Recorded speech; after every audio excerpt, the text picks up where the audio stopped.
What's up, YouTube? This is Too Raw for TV.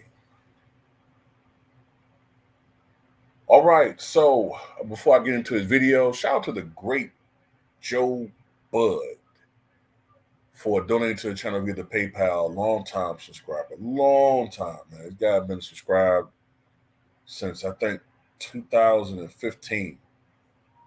You know what I'm saying? I remember him being a huge Golden State Warrior homer.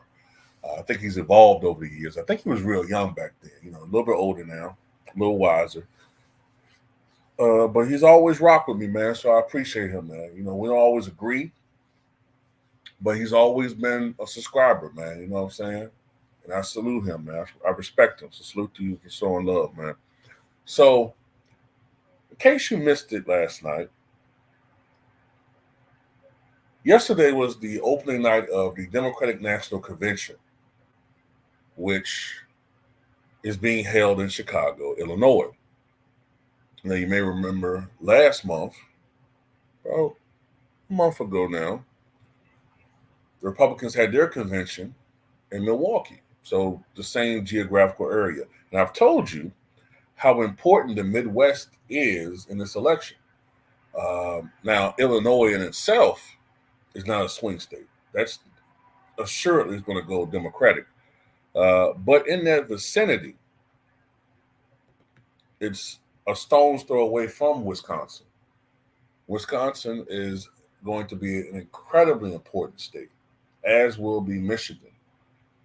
And perhaps this time even Iowa. I don't know. Uh, Trump won that state pretty handily the last two election cycles, but Iowa, up until Trump, had been a swing state. We got to see about that. But anyway, they invited none other than Steve Kerr to speak on the opening night of DNC. Now, for those of you who don't know, Steve Kerr has always been, he's a Californian through and through. He is what I would call a typical California liberal. I'm not saying that as a slur, it's just that's what he is. He's always been known for being liberal. Okay. So he's a Democratic Party supporter. And as we all know, just a week and a half ago, even though I don't like the benching and the DNs and the DNPs that some of the all-time great, well, not all-time great, but some of the current great players like Jason Tatum we're dealing with at the hands of this guy. So I have mixed feelings about Steve Kerr. I think he is an overrated coach. You know what I'm saying? And I don't like some of the things that he's done as a coach, in particular with the coaching that he did in the Olympics. But he did win the gold medal. So salute to him on that. But I've also always loved Steve Kerr as a player back when he played with Chicago, winning 3 NBA championships with the Bulls. And people forget that he also won a championship in '99 with the Spurs and in 2003 with the Spurs. So he's a 5-time NBA champion as a player and a 4-time champion as a coach.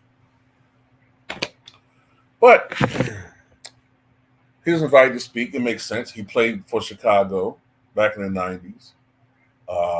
So he's a fan favorite of Chicago sports fans. And he said something that was rather memorable about Donald Trump and what he hopes that will happen to Donald Trump on Election Day. This is what he said. I'll be getting out every day to help people get out and vote on November 5th and elect Kamala Harris and Tim Walz as the next president and vice president of the United States.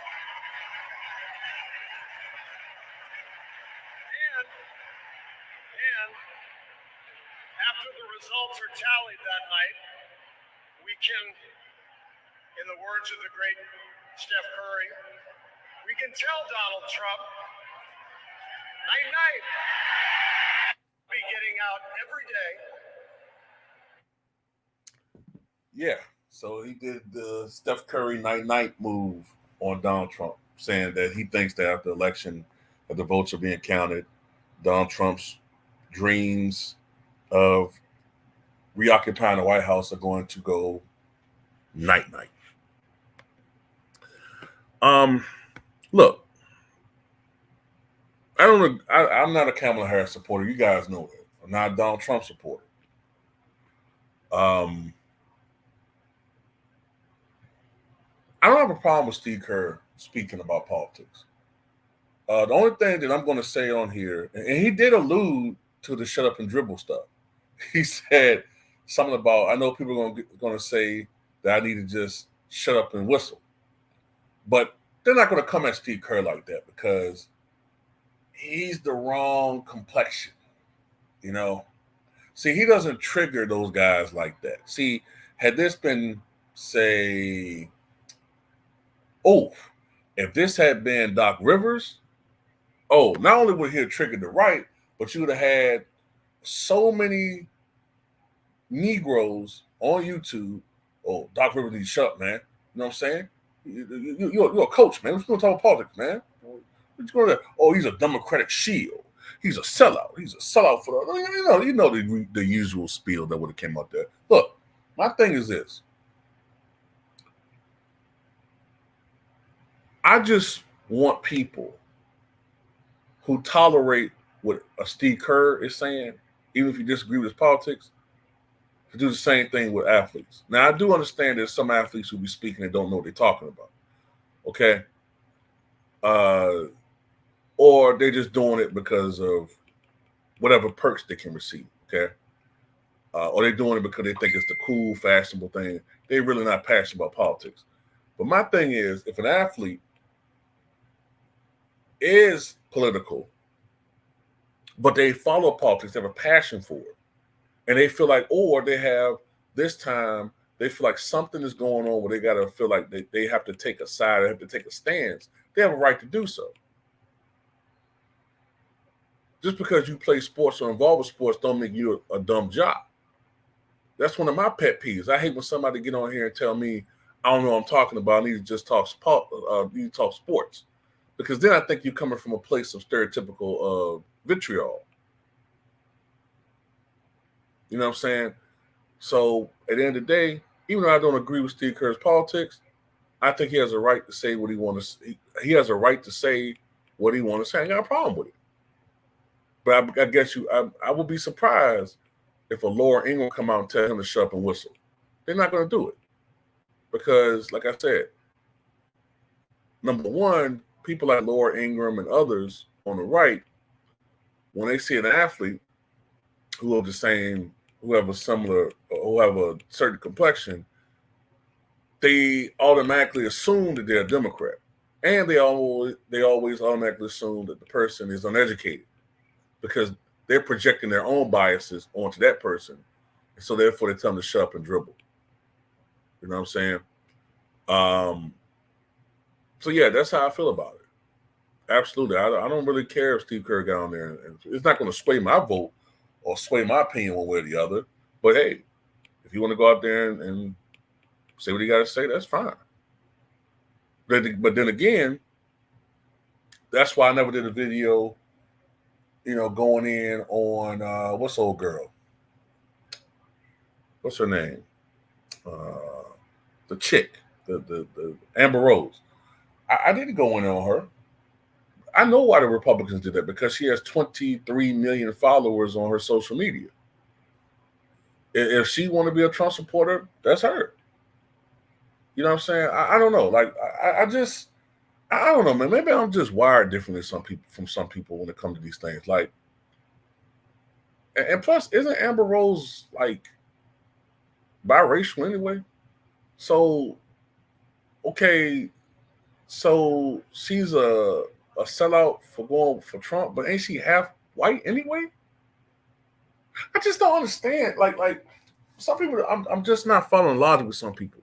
Some people will say somebody is not really one of us because they aren't fully blooded, but then want that person to follow the loyalty test to a T, even though you'll never accept them for whatever trivial reasons you have. So I don't get some of the logic with some people, man.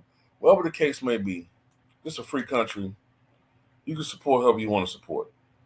I might think a certain way of you, but I believe that shit when I say people can vote for whoever the fuck they want to vote for. That's what I believe. I'm not. I don't believe in a dictatorship. I don't believe that people only supposed to think one way or have. No, no, no. I don't rock with that. Now, if somebody's an enemy of the state, that's one thing. If you sit up there and you be constantly, you know what I'm saying, buck dancing and all that type of stuff, yeah, call that out. But just because somebody have an opinion or a viewpoint that I don't agree with, I'm not going to use that as a singular motive to call somebody, one thing or the other. It got to be a pattern there. But anyway, that's how I look at it anyway, man. You know what I'm saying? Tell me what you guys think.